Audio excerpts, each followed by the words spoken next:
Berhenti membandingkan dirimu dengan orang lain. Mengapa kita membandingkan diri dengan orang lain? Karena kita lupa siapa diri kita. Kita lupa bahwa hidup ini bukan perlombaan. Danyang Camus-Jalani, Bucangel Amerika. Dalam Stoikisme, kita diajarkan untuk menilai diri bukan berdasarkan hasil orang lain, tapi berdasarkan apa yang kita lakukan dengan apa yang kita miliki. Setiap orang punya takdir masing-masing. Dalam hidup ini, kita sering merasa tertinggal. Kita melihat orang lain lebih dulu sampai, lebih dulu sukses, lebih dulu menikah, lebih dulu berhasil. Dan di saat seperti itu, kita bertanya dalam hati, kenapa aku belum kemana-mana? Stoikisme datang, bukan untuk menjawab pertanyaan itu dengan janji kosong, tapi untuk mengajak kita merenung, bahwa takdir setiap orang tidak bisa disalin, tidak bisa dibandingkan, dan tidak perlu disesali. Angin topan 1. Hidup bukan kompetisi, tapi perjalanan jiwa. Deno, pendiri Stoikisme, pernah kehilangan seluruh hartanya dalam kapal karam. Dari kehancuran itulah ia menemukan filsafat. Kita sering berpikir, saya harus sukses seperti dia. Saya harus segera sampai seperti mereka. Padahal, hidup bukan lintasan lomba, tapi lautan luas. Setiap kapal berlayar dengan arah angin yang berbeda, dengan waktu tempuh yang tidak sama. Gunung 22. Ujian kita tidak sama. Kamu diuji dengan kehilangan, dia diuji dengan kesepian, yang lain diuji dengan tanggung jawab besar. Lalu, kenapa kita membandingkan jalan kita? Padahal tugas hidup kita pun berbeda? Epictetus berkata, jangan iri pada yang tampaknya lebih ringan bebannya. Kau tidak tahu seberapa berat hatinya menanggung itu semua. 3. Tugas kita adalah tumbuh, bukan meniru. Pohon bambu bisa bertahun-tahun tumbuh ke dalam tanah, baru kemudian menjulang tinggi. Sementara bunga matahari tumbuh cepat, namun tak bertahan lama. Keduanya benar, keduanya indah, karena masing-masing punya takdirnya. Kamu pun begitu, mungkin lambat, tapi mendalam. Mungkin sunyi, tapi mengakar. 24. Tenanglah, takdirmu sedang membentukmu. Kadang kita tidak diberi yang kita mau, karena kita sedang dibentuk untuk menerima yang lebih besar. Marcus Aurelius menulis, apapun yang terjadi padamu, sudah diatur untukmu. Terimalah dengan jiwa besar. Karena takdirmu bukan musuhmu, tapi gurumu. Rel kereta 25. Kamu tidak tertinggal, kamu sedang diarahkan. Banyak hal yang kamu anggap sebagai keterlambatan, sebenarnya adalah perlindungan. Kamu tidak lambat, kamu sedang diselamatkan dari jalan yang bukan untukmu. Jadi berhentilah mengutuk waktu. Berhentilah mengeluh soal nasib. Jalanmu sah. Waktumu tepat. Takdirmu valide. Yang penting sekarang, terus melangkah, terus tumbuh, terus sadar bahwa kamu sedang dibimbing, bukan ditinggalkan. Tidak semua orang harus paham jalan hidupmu, karena jalan itu memang hanya cukup dilewati oleh satu orang, kamu. Jadi berjalanlah, dengan sabar, dengan sadar, dengan setia pada nilai-nilai baik. Karena kamu tidak sedang tertinggal. Kamu hanya sedang menjalani takdir yang berbeda. Dan itu tidak apa-apa. Perbandingan adalah racun batin. Saat kita melihat keluar, kita sering kehilangan diri sendiri. Hampir setiap hari, kita disuguhi kehidupan orang lain. Media sosial menyodorkan potongan keberhasilan orang, dalam bentuk senyum, prestasi, atau harta. Dan kita mulai merasa ada yang kurang. Pelan tapi pasti, perbandingan tumbuh seperti duri dalam jiwa. Ia tidak terlihat, tapi terasa menyakitkan. Ia tidak membunuh seketika, tapi menggerogoti perlahan. Dan inilah yang diajarkan Stoikisme. Batin kita akan rusak jika terus membandingkan diri. Karena perbandingan tanpa kesadaran adalah racun. Perbandingan adalah ilusi yang dibungkus harapan. Orang terlihat bahagia bukan berarti hidupnya sempurna. Orang terlihat berhasil bukan berarti ia tanpa beban. Kita hanya melihat kulit luar, lalu mengira kita tahu segala hal. Marcus Aurelius berkata, kebahagiaan hidup bergantung pada kualitas pikiranmu sendiri. Tapi saat pikiran kita terikat pada kehidupan orang lain, kualitas itu merosot. Bukan karena hidup kita kurang baik, tapi karena kita lupa untuk melihat dalam. Jalan yang berbeda, tak perlu ukuran yang sama. Setiap manusia lahir di medan berbeda. Ada yang berlari di lintasan datar, ada yang harus menanjak curam. Ada yang lahir dengan dukungan, ada yang harus membangun semuanya dari nol.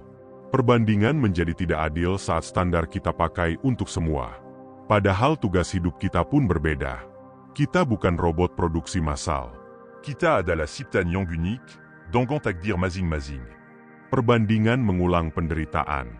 Perbandingan tidak hanya membuat kita iri. Ia memupuk rasa bersalah, rasa tidak cukup, bahkan rasa benci terhadap orang yang tidak salah.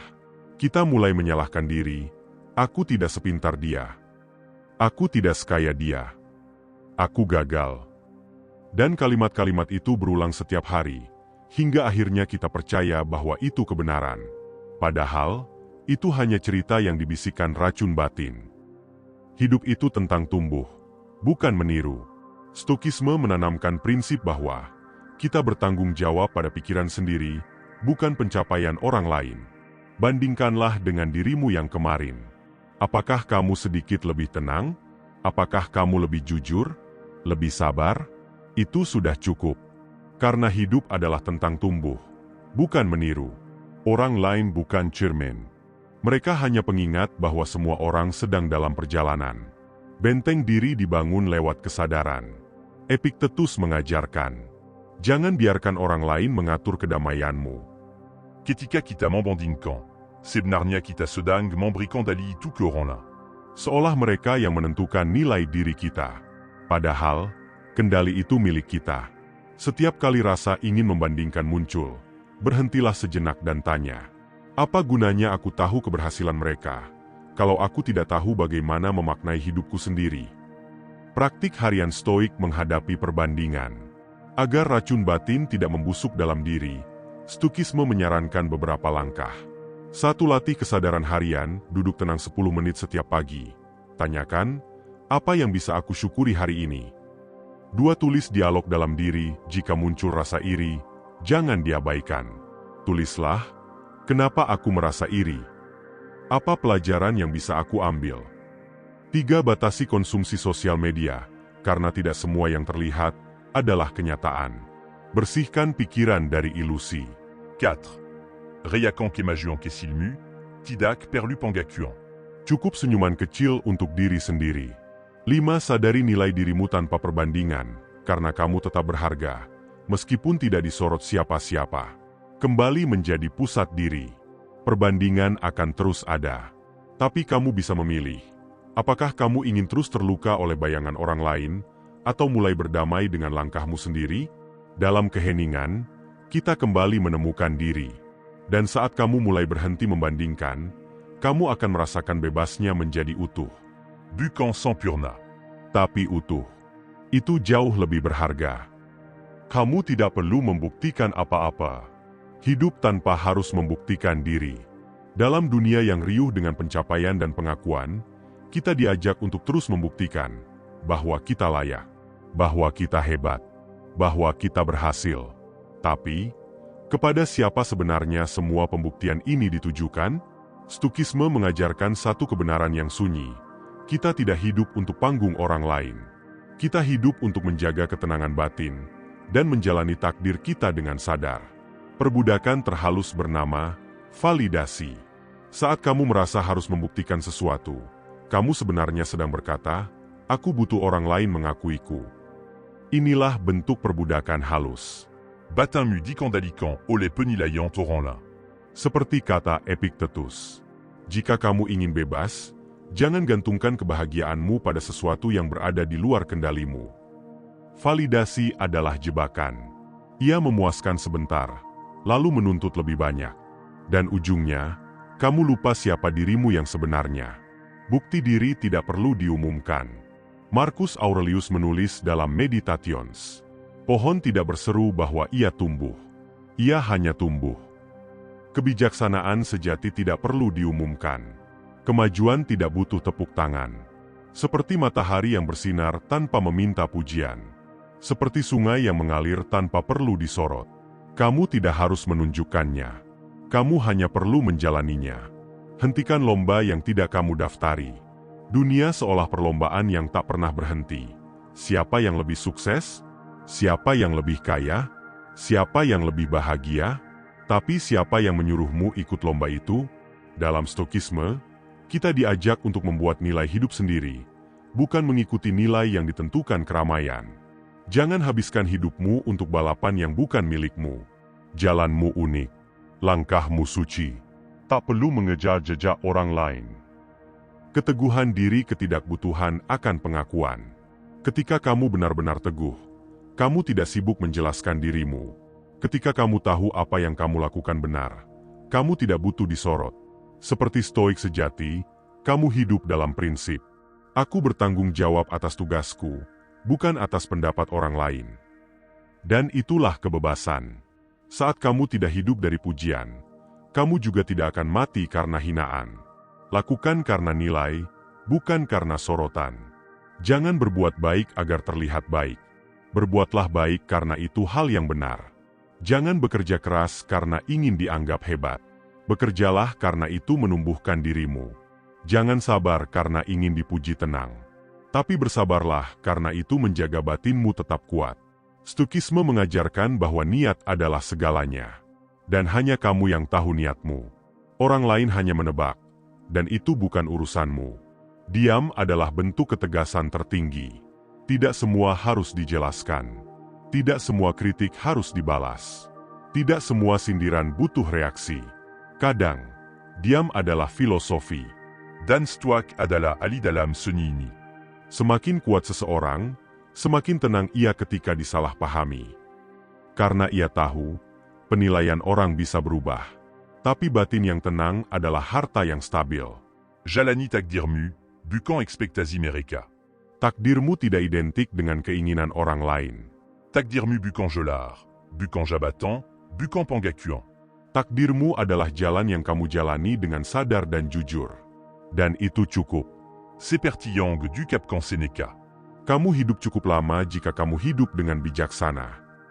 Jangan habiskan hidup untuk membuktikan. Gunakan waktumu untuk menghidupi nilai-nilai yang kamu yakini. Kamu sudah cukup, bahkan tanpa penonton.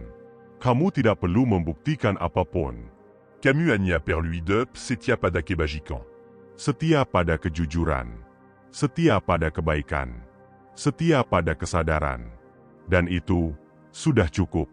Karena di akhir kehidupan ini, yang akan menilai hidupmu bukan dunia, tapi dirimu sendiri. Dan saat kamu menutup mata nanti, semoga kamu bisa berkata, "Aku telah hidup sebagaimana aku ingin hidup, bukan sebagaimana mereka ingin aku terlihat." Yang penting, jalanmu sendiri. Jalan itu banyak, tapi kamu hanya perlu satu. Dalam hidup, kita akan selalu melihat banyak jalan. Jalan yang ditempuh orang-orang sukses. Jalan yang ramai dipuji. Jalan yang diglorifikasi media sosial. Namun Stokisme bertanya, apakah semua itu benar-benar jalanmu? Apakah kamu berjalan dengan sadar? Atau hanya ikut arus karena takut tertinggal? Tidak semua tujuan adalah milikmu. Epictetus menjengkelkan. Kamu hanya perlu peduli pada apa yang berada dalam kendalimu. Termasuk tujuan hidupmu. Mungkin orang lain mengejar kekayaan, tapi kamu ingin kedamaian. Mungkin mereka ingin terkenal, tapi kamu hanya ingin hidup bermakna. Dan itu bukan kalah. Itu kesadaran. Kesadaran untuk tidak hidup sebagai salinan. Hidup orang lain bukan kompasmu. Ketika kamu menjadikan hidup orang lain sebagai cermin, kamu akan terus merasa kurang. Akan selalu ada yang lebih sukses, lebih pintar, lebih menarik. Tapi Stokisme mengajakmu keluar dari ilusi itu. Karena satu hal pasti, kamu tidak bisa menempuh jalanmu jika terus melihat jalan orang lain. Alih-alih membandingkan, lihatlah seberapa jauh kamu telah berjalan. Keheningan adalah peta batin. Setiap pagi, Marcus Aurelius menulis untuk dirinya sendiri, bukan untuk dunia. Ia merenung, apa yang harus kulakukan hari ini? Apa yang ada dalam kendaliku? Itulah inti Stokisme, menemukan arah dalam keheningan. Bukan dari sorak-sorai dunia, tapi dari suara nurani yang jujur. Langkahmu tidak perlu seragam. Stokisme mengajarkan bahwa tidak ada jalan ideal. Yang ada hanyalah jalan yang dijalani dengan sadar. Apakah kamu hidup sesuai nilai-nilai yang kamu yakini? Jika jawabannya ya, maka kamu sudah berada di jalan yang benar, meskipun dunia tidak melihatmu, meskipun tidak ada yang mengerti. Dunia bisa ramai, tapi kamu tetap punya pusat. Kebijaksanaan stoik adalah ketenangan dalam keramaian. Bukan karena dunia menjadi tenang, tapi karena kamu menemukan pusat ketenanganmu sendiri. Deno, pendiri Stoikisme, kehilangan seluruh hartanya saat kapalnya tenggelam. Namun itulah awal ia menemukan filsafat. Ia berkata, Aku berlayar dengan baik ketika kapalku karam. Karena kadang, kehilangan arah lama adalah awal arah yang benar. Jalan yang sepi seringkali adalah jalan yang dalam. Jika jalanmu sepi, jangan langsung mengira itu salah. Bisa jadi, itu adalah jalan kedalaman. Jalan kontemplasi. Jalan penyadaran diri. Stoikisme buccan, tentant rame-rame, meninjuquant qu'écuatan. Tapi tentang diam-diam memperkuat karakter. Yang penting bukan cepat, tapi konsisten. Dunia mengukur dengan kecepatan. Tapi Stoikisme mengukur dengan kejelasan arah. Bukan siapa yang sampai duluan, tapi siapa yang tetap setia pada prinsipnya. Meski jalannya lambat, meski sunyi. Le bibec lambat à Pissadar, daripada sepat à Piterseza. Bangun jalanmu sendiri, sekalipun belum ada yang lewat. Tidak semua jalan sudah tersedia. Kadang kamu harus membangunnya sendiri. Itu sulit. Ya, tapi juga mulia. Karena kamu tidak sekadar berjalan, kamu juga sedang membuka jalur bagi orang lain kelak. Dan seperti kata Seneca, kita belajar bukan untuk hidup di depan orang lain, tetapi untuk hidup lebih baik di hadapan diri kita sendiri. Jalanmu, caramu, tempomu. Kamu tidak perlu menjadi seperti siapapun. Kamu tidak harus mengejar yang tidak kamu yakini. Kamu hanya perlu jujur pada arah hatimu. Karena yang penting, jalanmu sendiri. Jalan yang mungkin tidak disorot, tapi dijalani dengan ketulusan, dengan prinsip, dengan tanggung jawab, dengan kesadaran. Dan itu sudah cukup. Lebih dari cukup. Tugasmu bukan menang, tapi berkembang. Menang bukan segalanya. Dalam dunia yang sibuk mencari pemenang, kita sering lupa untuk bertanya, menang atas siapa? Apakah hidup ini lomba? Apakah tujuan kita benar-benar untuk mengalahkan orang lain? Atau sebenarnya, kita hanya ingin lebih baik dari diri kita yang kemarin? Stoicism berkata, Kemenangan sejati bukan soal mengalahkan orang lain, tapi soal mengalahkan dirimu yang lama. Dan itulah yang akan kita renungkan hari ini.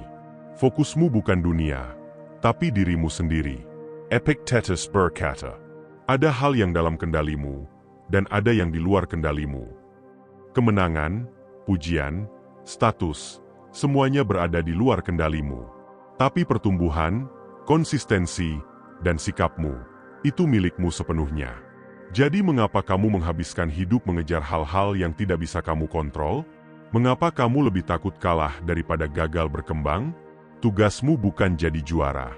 Tugasmu adalah menjadi lebih bijak, lebih kuat, lebih utuh, sedikit demi sedikit. Kamu tidak perlu membuktikan siapa-siapa. Seringkali kita hidup dengan rasa ingin membuktikan diri. Kepada teman, kepada mantan, kepada dunia yang bahkan tidak peduli. Namun Stoikisme mengajarkan, jika kamu hidup untuk membuktikan sesuatu, maka kamu telah menyerahkan hidupmu pada penilaian orang lain. Dan itu bukan kebebasan. Kamu tidak butuh sorak-sorai. Yang kamu butuh adalah keheningan dalam batinmu sendiri. Tempat di mana kamu tahu, aku sedang tumbuh. Pelan, tapi pasti. Tantangan itu bukan musuh, tapi pelatih. Stoikisme menganggap rintangan bukan hambatan, tapi latihan jiwa. Bukan untuk membuatmu kalah, tapi untuk menguatkan karaktermu. Kebajikan tidak muncul dalam kenyamanan, tapi dalam ujian. Seperti otot yang hanya tumbuh jika diberi beban, jiwa pun tumbuh saat diberi kesulitan. Jadi ketika kamu gagal, disalahkan, atau ditolak, itu bukan akhir. Itu bagian dari latihan untuk berkembang. Bandingkan diri hanya dengan dirimu yang lama. Hidupmu bukan perlombaan, dan orang lain bukan pesaingmu. Satu-satunya perbandingan yang sehat adalah, apakah aku lebih baik dari diriku kemarin? Marcus Aurelius setiap malam merenung. Apa yang kulakukan hari ini? Apa yang bisa kubenahi besok? Dan itu cukup. Itulah Stoikisme.